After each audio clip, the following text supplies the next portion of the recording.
Over the weekend, a U.S. strategic asset, the USS Springfield submarine, visited the country bearing Seoul and Washington's flags.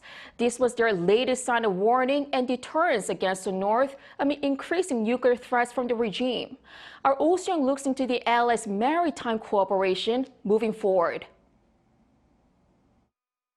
A U.S. nuclear-powered submarine has made a symbolic visit to South Korea's southern port city of Busan, demonstrating the Allies' sea-based deterrence against North Korea's nuclear and missile threat.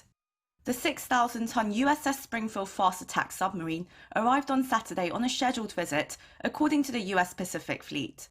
This comes as Seoul and Washington bolstered their joint measures to respond to potential strikes by the North, holding tabletop exercises in Washington and a naval missile defense drill with Tokyo in the EC last week.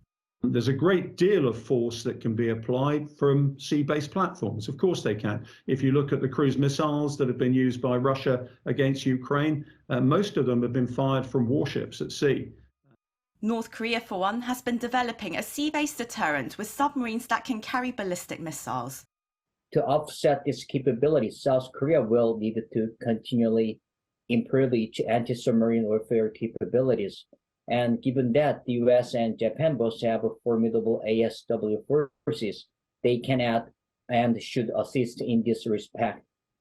As warfare technology continues to advance, it is crucial for the Allies to ramp up maritime cooperation to improve intel sharing and interception skills. Within about 5 years, everything and everyone on the planet is going to be detectable by some means or another.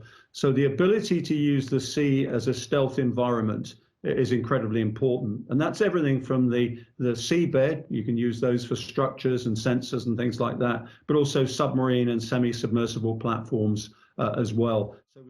Amid concerns that Pyongyang is growing its capability to overwhelm ground-based missile defense systems, the North threatened last week to destroy the Allies' air bases. The South Korean naval assets, on the other hand, are harder for North Korea to strike. It must first be able to detect these assets and then pinpoint and strike them, both of which are daunting tasks.